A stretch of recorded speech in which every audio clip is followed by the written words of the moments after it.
Symmetry and chirality. If we have a single chiral center in a molecule, we will end up with a chiral molecule. However, if there are two chiral centers, the molecule may be chiral.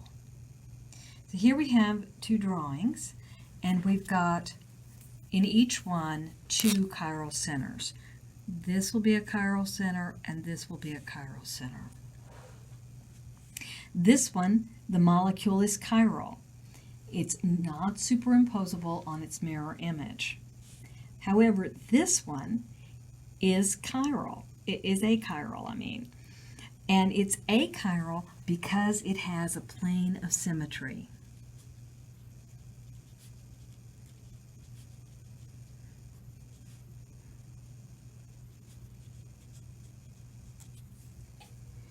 Most compounds that don't have a plane of symmetry will be chiral if they have a chiral carbon.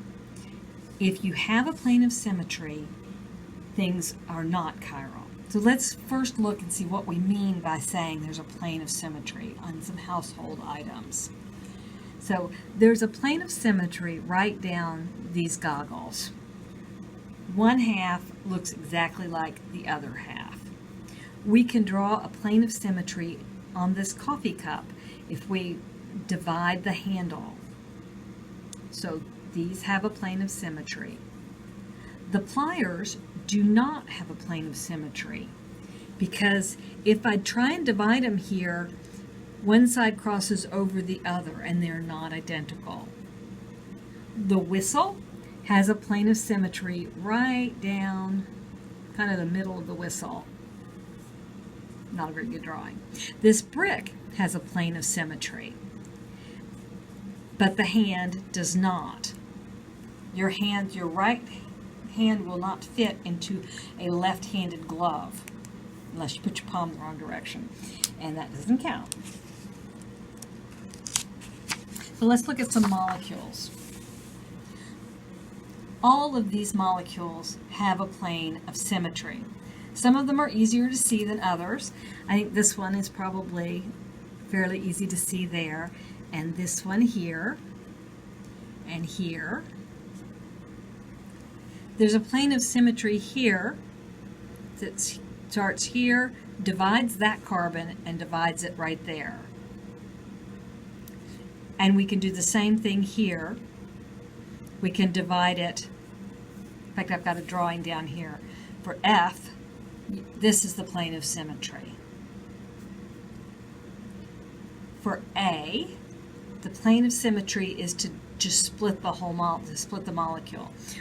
So we have a name for these compounds that have chiral centers but have reflectional symmetry and so are achiral. We call them meso.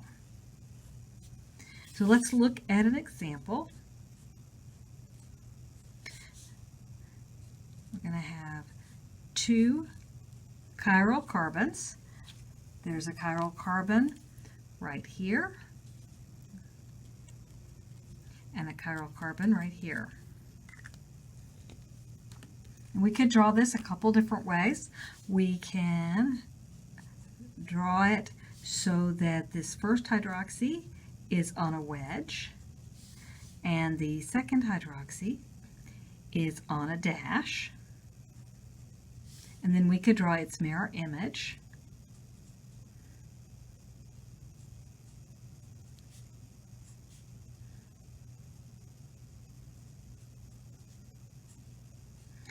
And we would have a pair of enantiomers. These are non-superimposable mirror images of each other. Then we'd normally expect that we'd get 4 stereoisomers because we've got 2 to the 4th. So let's draw the other one. And here we'll draw the hydroxy group up and the other hydroxy group up, and then we'll draw its mirror image. This would be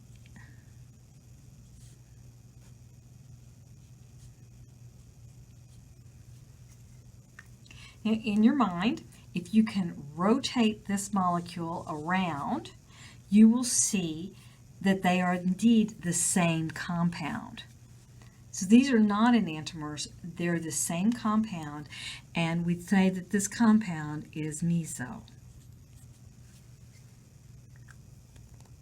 So let's draw the stereoisomers for our examples.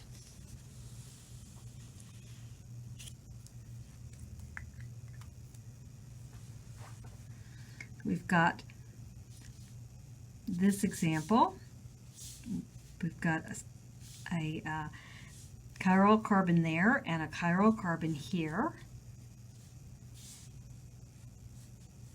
We can draw one up and the other one down.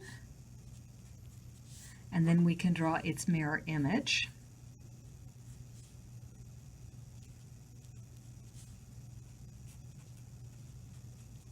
These are enantiomers. They are non-superimposable on one another.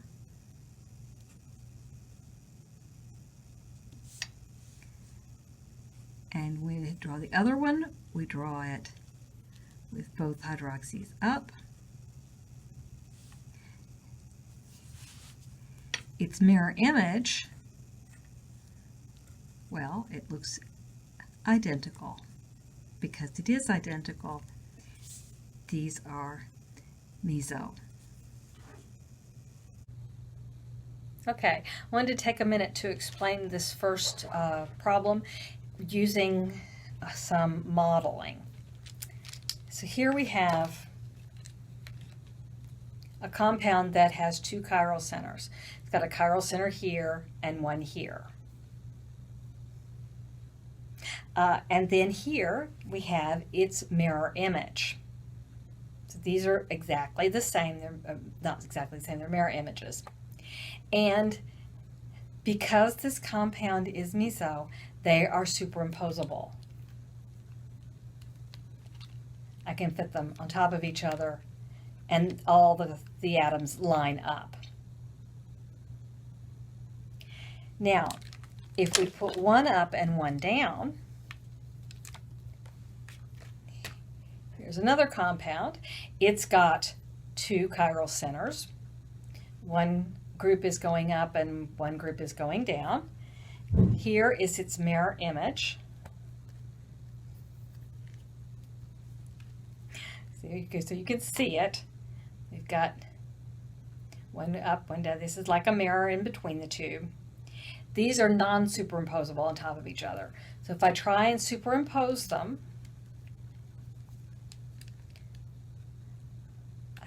they're not the same.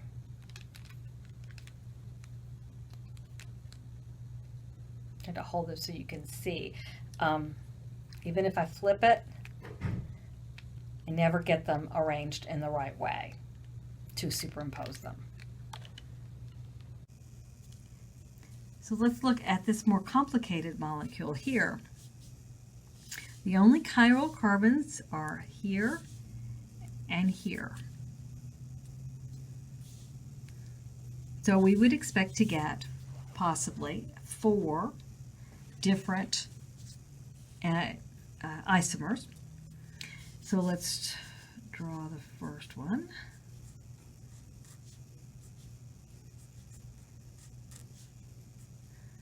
And we'll draw that up. And we'll draw this one on a wedge. We draw the mirror image of this. Make sure we can go over far enough. Oh, I guess I need to put my bonds in.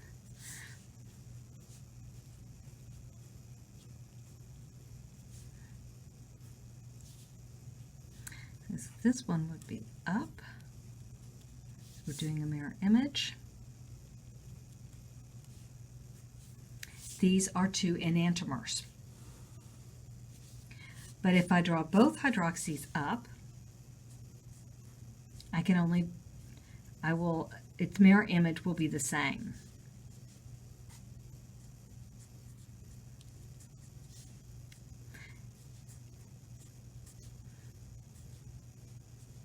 Oops. We'll go up, and this is hydroxy. Sorry about that, that's not there. So its mirror image will be the same compound again.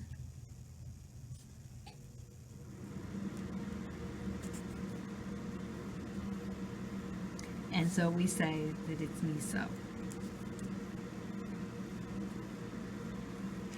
I hope you can see that in the meso compounds there is a plane of symmetry here, and you'll also see it up here. That you could replace half of the molecule with a mirror. You get reflectional symmetry that way.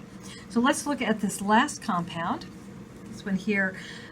This is not chiral because it's got two methyl groups off of it, so it's the same. Our chiral spots are here and here. And so if we're going to draw, we put one up, and we'll put this one up because I've already.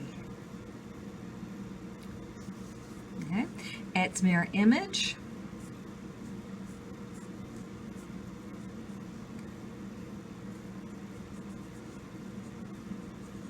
These are enantiomers. They're enantiomers because if you rotate it to try and put them on top of each other, these two methyl groups mess you up, and you've not made the same molecule. And the other set of enantiomers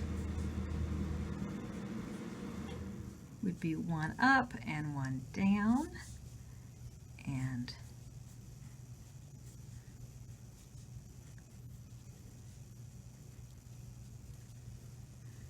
these are also enantiomers. Just for review, these two are enantiomers, and for this one has two diastereomers, and that's these two. It's kind of like you've got a family member, and then these are cousins, certainly related.